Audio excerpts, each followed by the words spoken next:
Hello, everybody. What is going on?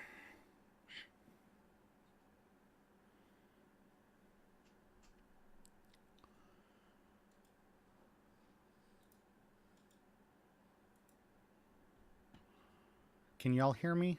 I hope. Let's see, I can check over here. Yeah, you can hear me. All right, let's see who we've got with us tonight. Alexa, reduce control by 1 degree.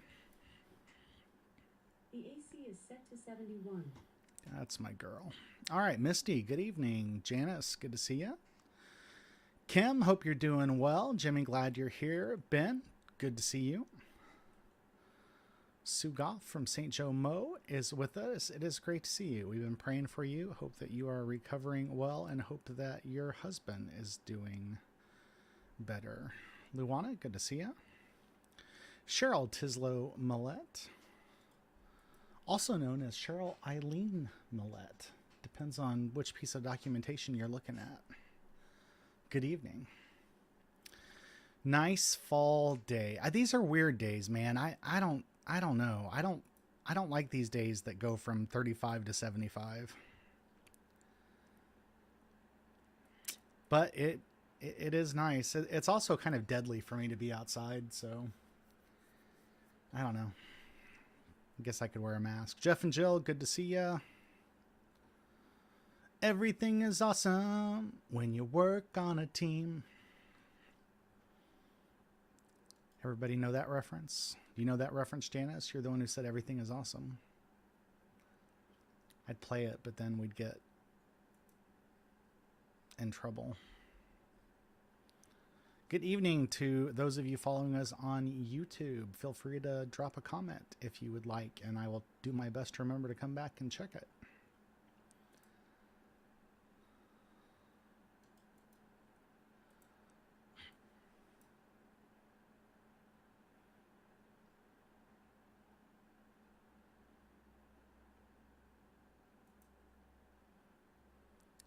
Yep, coat in the morning, shorts in the afternoon. Now, in the Midwest, we would just wear shorts in the morning, too. We didn't care if it was 35 degrees. We'd still wear shorts. Shorts and a sweatshirt.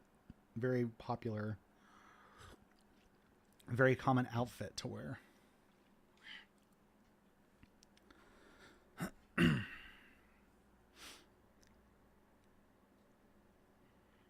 You don't know it, Janice?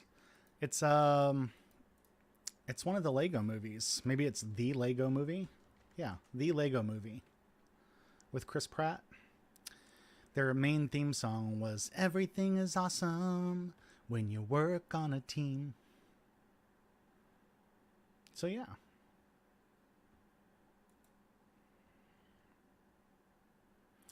I know it's fall in Texas. I just don't like days that you have to run air conditioning and heat on the same day. But at least our Nest thermostats let you do that automatically. You can set like the maximum temperature you want it to get to before the AC comes on, and the coldest you'll let it get before the heat comes on. So better than nothing.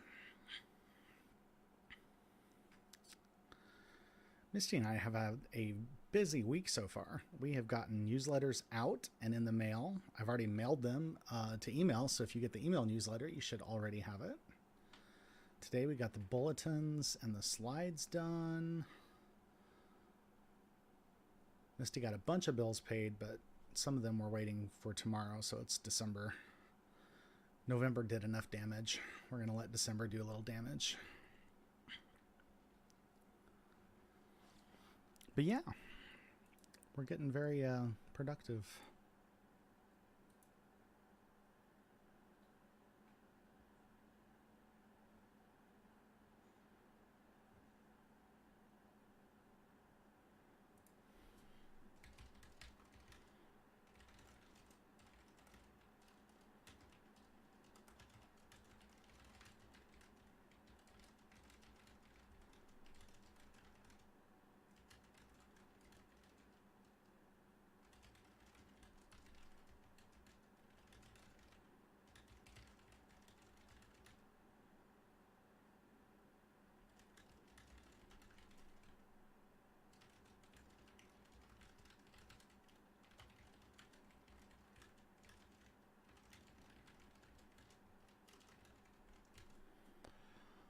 Sorry, just taking care of a little something.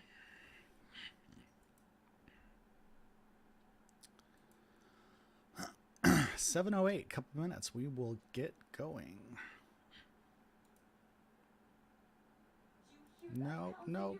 Hold on a second. Just a minute. Hold on.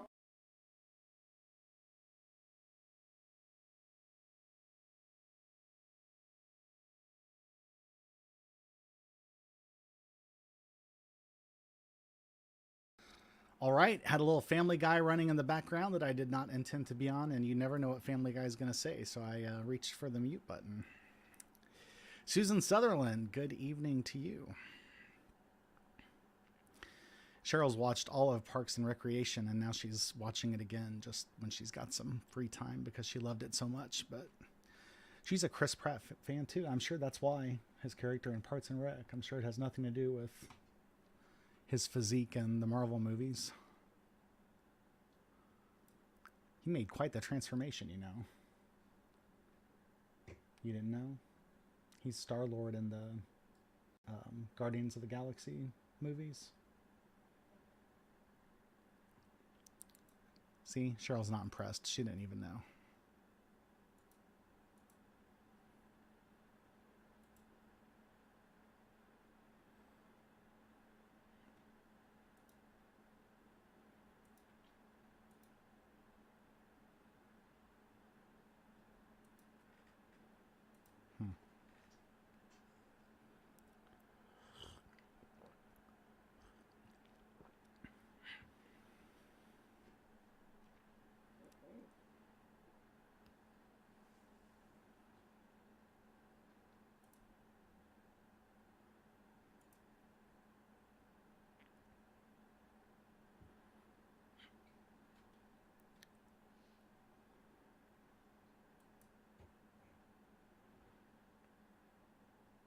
He's a good guy. He seems like a legitimately good guy. All right, it is 7:10. It is time to get started. So, let me see if I can arrange things the way that I need them to be arranged. I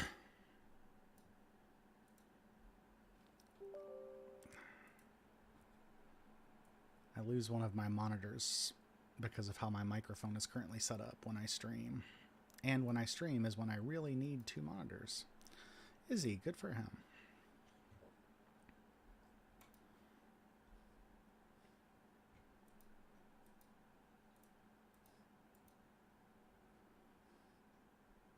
Okay.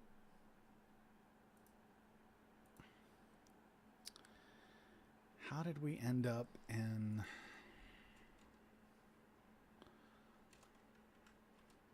Okay.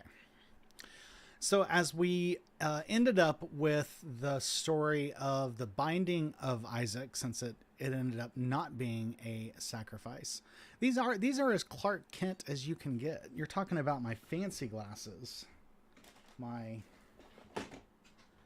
incredibly good-looking glasses. These are much more Clark Kentish than these.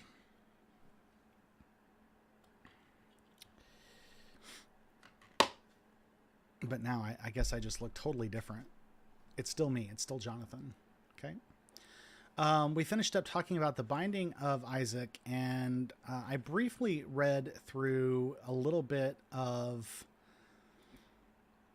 genealogy with the hopes that it would kind of help explain where we were headed and maybe kind of set things up. But it really was kind of confusing. So I'm going to read it again. But I'm going to tell you what the important thing about it is. So after these things, it was told Abraham. So someone told Abraham after these things, after he returned with Isaac, before Sarah died, he was told, Milcah has borne children to your brother Nahor. Okay, so Nahor is Abraham's brother. And Milcah was his brother's wife.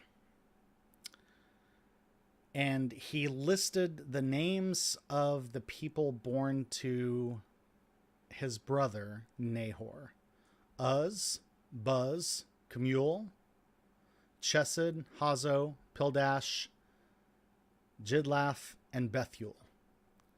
So those are 8 children born to Nahor, Abraham's brother. And then his concubine, whose name was... Now, why am I feeling we're missing something? Okay, sorry, I did miss this. Bethuel became the father of Rebekah. Okay, so let's follow the family line here. Abraham's brother's son was the father of the Rebekah that Isaac is going to marry. And scripture tells us that Sarah was Abraham's half-sister. So it was a family ordeal back then, without the stigma that such things have today. And I've often wondered how you... If you really don't want to accept the mythology explanation of really the entirety of Genesis, since there's nothing else to corroborate any of this, it's all just what we have right here, which is enough. Don't get me wrong. It just doesn't tell us what it is. It doesn't tell us that this is a historical account, or this is the mythology of our creation. It doesn't tell us what it is. That's for us to figure out. So I kind of thought, how do you understand how all these interfamily relations happened and that nothing bad happened from them? We know now that genetically speaking, it's unwise to have children from people who are closely related. And then, of course, people will go back and say, well, if it was really just Adam and Eve, then that means that the brothers and sisters had to have relations with each other. But of course, we read that as soon as Cain is exiled, he goes to another land and he finds a wife there. So we know that there are other people there. Anyway, all that said, if you're looking for science that supports a literal interpretation of the book of Genesis, and I don't even know why I'm getting into this. This is not part of the lesson tonight. This is nothing that you should ever base. This is not load-bearing theology in any way, shape, or form. But what we know is that creation was, it was almost perfect. It wasn't perfect because we were modeled after God. We were created in the image of God. God is perfect. We're an image of perfection, but the image is never the same thing as the thing. We're not clones of God, so we're not perfect. In the same way, the creation as we know it here, earth, is a reflection of heaven. It's created in the image of heaven. And again, an image of perfection is not going to be perfection. So we're imperfect, and the longer history progresses, the longer time goes on, the longer we are in existence, the more this concept we call entropy comes into effect. And the whole universe is kind of unwinding. It's moving towards chaos.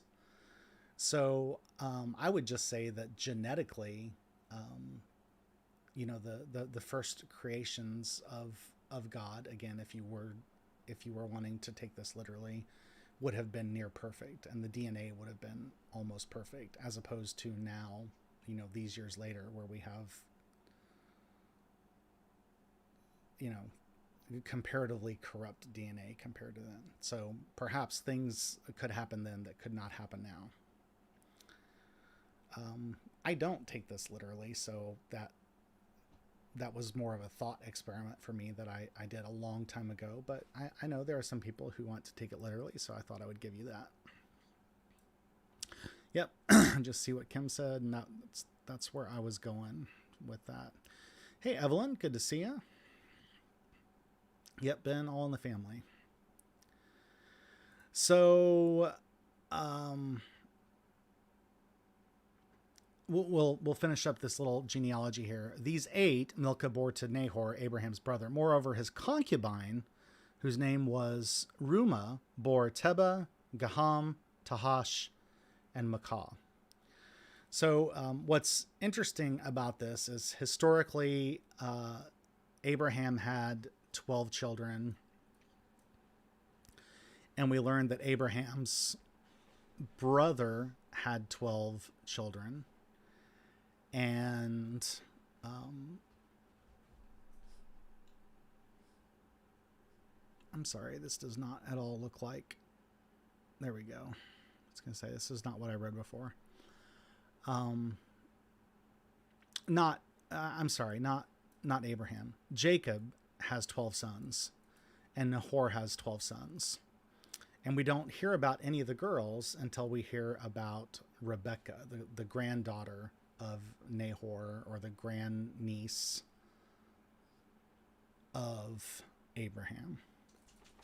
But she is important, of course, because she is part of the genealogy of the whole thing.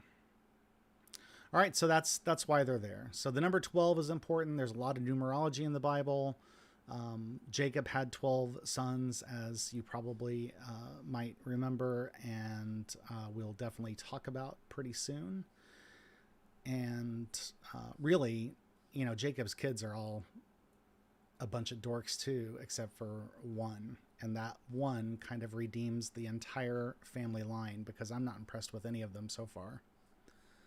But that's a story for a later day we'll get to. So then what we do have is the death of Sarah. And notice that we don't hear anything about Sarah between the time that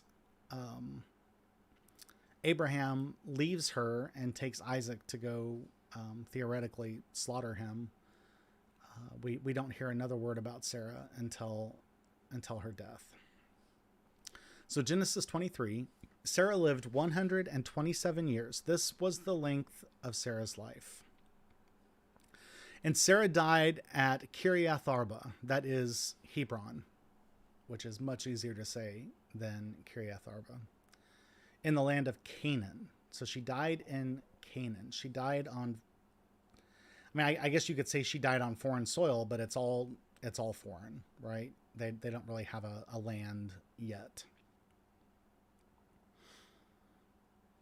Abraham went in to mourn for Sarah and to weep for her. Abraham rose up from beside his dead and said to the Hittites, "I'm a stranger and an alien residing among you. Give me property among you for a burying place, so that I may bury my dead out of sight." The Hittites answered Abraham, and just so you know, when he says "give me property," the verb there in Hebrew should be translated as sell, basically. So, I don't know how we would use that.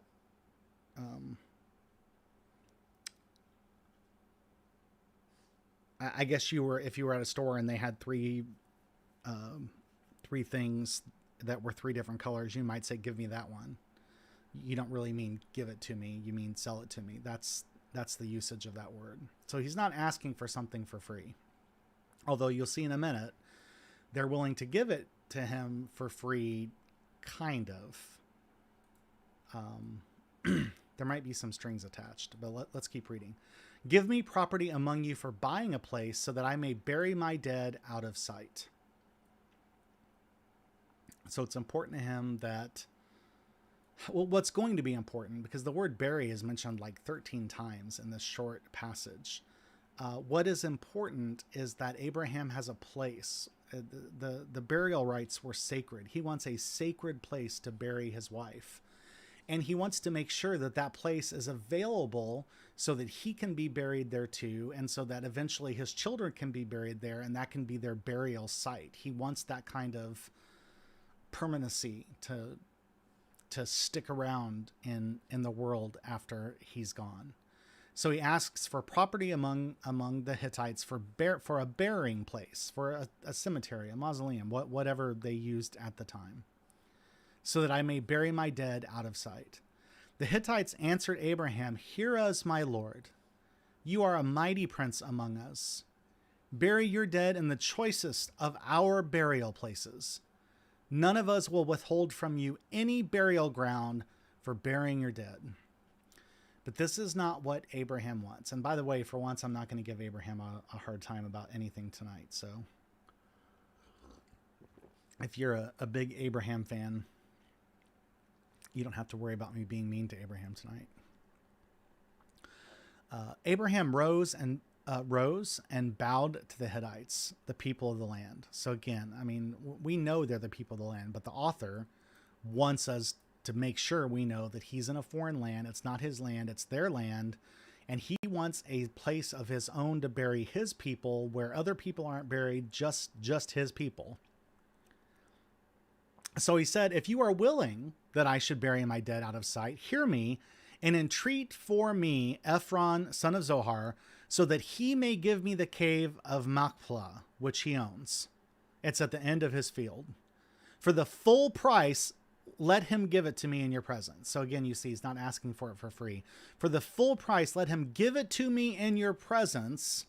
He wants it to be in his presence so that everybody knows that it's his place, as a possession for the burying place. So what we have here, and none of this is like super interesting, but it's a little interesting. He doesn't want Sarah buried in a burying place with a bunch of foreign dead people. He wants his own place where his people can be buried. He doesn't want to use an existing burying place. He wants to create a new burying place just for his people. Now, if you have to look at this from the point of the view of a sort of a post exilic, I think that's the right word, Israelites in post exile periods where they're not in the promised land anymore, Genesis would have been written down during one of these periods after. It's not like this was written as it went. This was an oral history that persisted for hundreds, if not thousands of years before it was ever written down. So looking back, they're telling the story in such a way that it confirms that this special place that they have. So there's a little bit of etiology here. There's a little bit of explaining why this particular geographical location where they believe Abraham is buried, that Abraham is actually buried there. And it goes back to this story. And that's why we get some of these specific names. Entreat for me Ephron, son of Zohar, so that he may give me the cave of Machpelah, which he owns and is at the end of the field. So it kind of gives the location of it. Now Ephron was there. He was sitting among the Hittites. And Ephron the Hittite answered Abraham in the hearing of the Hittites of all who went in at the gate of his city. Okay? So Ephron is there. And so he says, "No, my lord, hear me. I give you the field. I give you the cave that's in it. In the presence of my people, I give it to you. Bury your dead."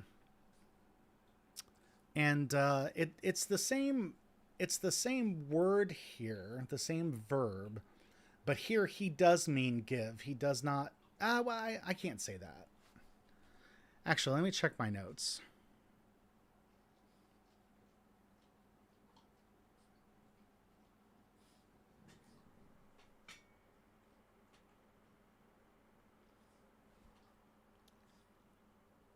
Okay, we don't know. That's the answer. We don't know whether he's really saying give it, but I think contextually, I think that's what it means. I think he wants to give it to him, but here's the problem. Abraham is a wheeler and a dealer, right? He's been a schemer and a screamer his whole life, and he knows, part of, I think, the reason he was so concerned about Sodom were the relationships that he had built up there, the number of people that owed him favors that he had not cashed in on yet. I think he had a lot of, I said I wouldn't be mean to Abraham, but I'm just repeating what I said before. I think that was one of his main concerns for losing Sodom, was losing the equity he had built up with those people. So So when Ephron says, I give you the field, I give you the cave that's in it, the presence of my people, I give it to you, bury your dead. It sounds like he's being just exceedingly gracious, but it could be that this is the opening. It could be it's one of three things, okay? It is one of three things. It is either genuine hospitality, unlike we see today, where he's willing to give him a prime piece of real estate for nothing, so that he can have a place to grieve the loss of his wife. It's that. Or it is he's offering it to him so that Abraham will owe him something. Abraham will be in his debt. Abraham will owe him a favor that Ephron might be able to call upon someday. Or it's just an invitation to barter. It's one of those things. So contextually, we still won't know for sure, but stay with me, and then you can decide which one of those three things it is. It doesn't really matter. I don't think. I don't see a real theological significance. I think it's in the character of Abraham to not want to owe anybody something, and not that that's a bad thing. Proverbs says, "Neither a borrower nor a lender be." Abraham bowed down before the people of the land. He said to Ephron in the hearing of the people of the land. Again, the author wants us to know that this deal was struck in the presence of everybody there. And if anybody questions the sovereignty of the deal that was made that day, the proof is right here, that it was done in the presence of everybody, and there were witnesses, and nobody should question. So Abraham bowed down before the people of the land. He said to Ephron in the hearing of the people of the land, "If you will only listen to me, I'll give the price of the field. Accept it from me so that I may bury my dead there." So he's saying, look, I'm loaded. I mean, maybe he's not saying that, but he is loaded, right? Abraham is rich beyond the avarice of men. He is wealthy. The last thing he wants to do is owe somebody a favor. He just wants to pay it. Whatever the price, he doesn't care. He can afford it. He can pay 10 times, the real estate value just to get this property. He doesn't care. Just give me the price of the field. I'll give the price of the field. Accept it from me so that I may bury my dead there. And so then Ephron answers Abraham, and this is... we just don't know. We don't have any context. We don't know the tone of voice he used. But he says, "My Lord, listen to me. A piece of land worth 400 shekels of silver? What is that between you and me? Just bury your dead." Again, it seems very generous.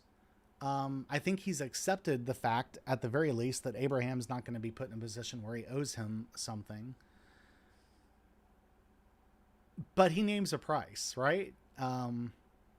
Abraham says, "Name a price." And he says, "Oh, it's just 400 shekels of silver. What is that between you and me? Just take it and go on. Bury your dead. It's my gift to you." And so then it said Abraham agreed with Ephron. So maybe this is just how deals were made. Maybe this is the language of bartering in this time. We just don't know.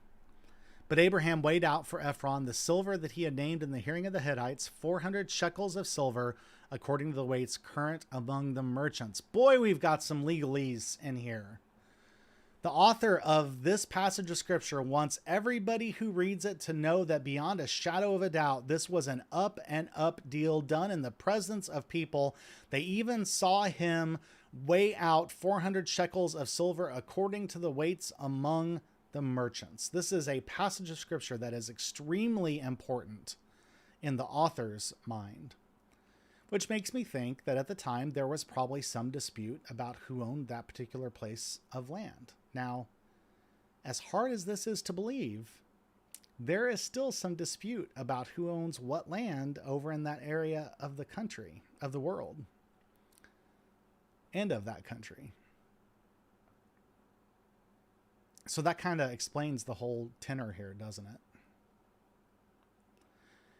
Now the author is going to give us a firm conclusion. Suspicious. I would say at the very least, Janice, specific.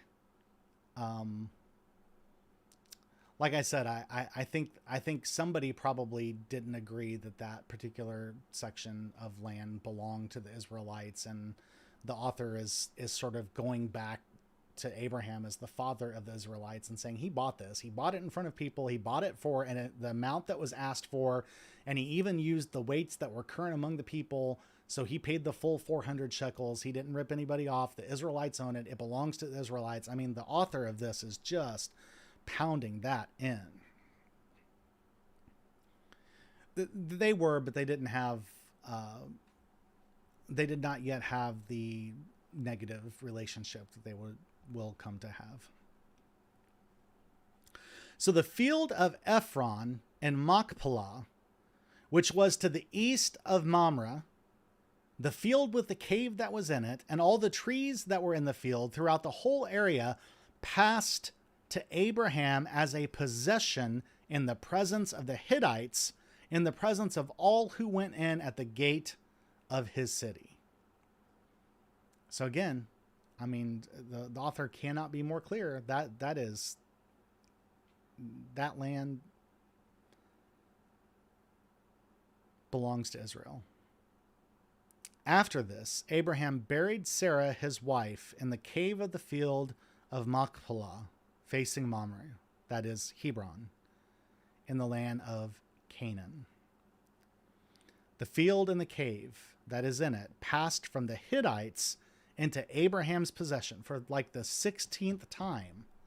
We're going to end this up by saying the field and the cave that is in it passed from the Hittites into Abraham's possession as a bearing place. Now, obviously, this is scripture. This is written down years after this event would have happened.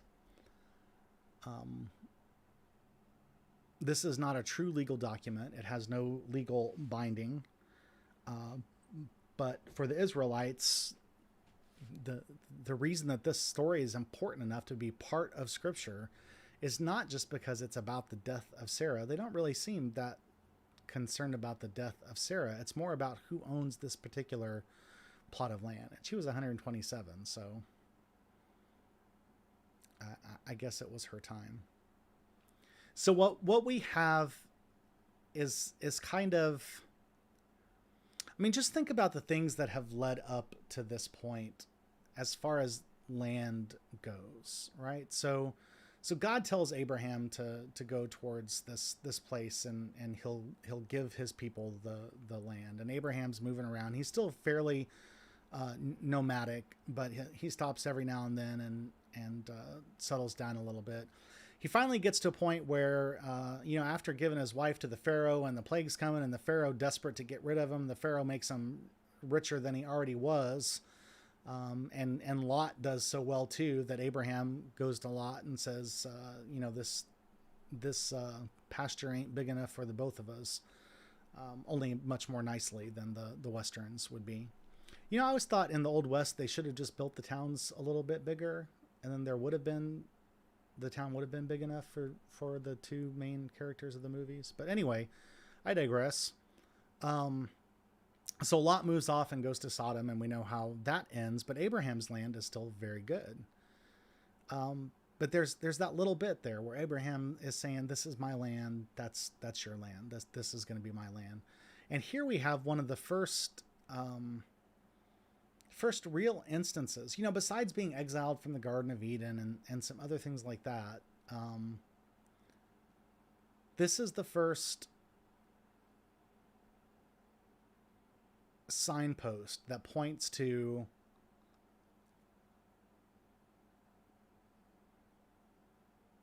the absolute mess that will become of Israel living in the promised land, even unto today. But what we have here is an author or an editor or whatever scribe wrote this down, wrote this thing and just talked over and over and over about how this was all on the up and up. Abraham paid every shekel of silver that he was asked to pay. He did it in the presence of people. He did it with a freshly calibrated scale. And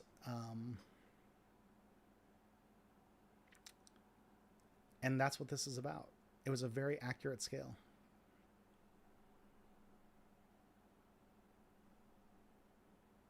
So that's what this is about. And, you know, we could continue today, but we're not going to, because we're going to get into the marriage of Isaac and Rebekah, and things are going to heat up, so to speak. And we're going to talk about that next week. So let me tell you briefly what's going on next week. Next week is the American Legion. And originally I wasn't going to have the Tuesday night Bible study because I'll be at the American Legion, but we start serving at 6 o'clock. And we start prepping at 5:15, which means I should be able to leave at 6:30, no problem, and come home and still do Bible study. So I will absolutely do Bible study next week. I really don't want to lose the momentum that we've got. I want to keep pushing. Might take a week off sometime over the holidays between Christmas and New Year, but besides that, I want to keep going. I do want to ask you, if you are able to come and help, please come to the American Legion. If you're local, please come to the American Legion at 5:15. Help us get set up, help us deliver food as much as possible, and then go home and get online and do the Bible study with us. We used to have the Boy Scouts help us, and we're not going to have that this year. So we desperately need as many people as possible. So I'm really asking you guys to come together and do that. And then we'll have study afterwards. Okay. My YouTube folks, thanks for being with me this evening. I hope you had a good time. Again, as I said several times through this isn't a particularly enthralling piece of scripture, but I think it sets up sort of the common theme that the Israelites will have, which is claiming their place that God had promised to them as theirs. And this is a foreshadowing of the difficulty they will have doing that throughout the centuries to come. It's Tuesday at 5:15 is when we start. A week from tonight at 5:15 at the American Legion off of, I don't know, Avenue M and 31st Street. It's a little bit off of Avenue M, but that's about where it's at. All right, that's it for tonight. I was going to see if Misty corrected me and if it wasn't really Avenue M, because I just kind of guessed. Anyway, it's that American Legion. It's not the one out on West Adams. All right, everybody. Thanks for joining us this evening. Like I said, things are going to heat up coming up. We're going to have the marriage of Isaac and Rebecca, and then eventually we're going to get to Jacob, and that gets super interesting. And there's a lot that's going on. Abraham's not done, by the way. He's got he's still he's going to have a lot more kids. He's going to have a wife and a lot more kids before this is all done. Avenue M and 25th Street. There you go. I was pretty close. All right. I will see you all Sunday in church, hopefully. Next Tuesday at American Legion, hopefully. And then at 7 o'clock, be back here for our Bible study as we move forward with the story of the people of Israel. All right. God bless you all. Godspeed. And as always, thanks for watching.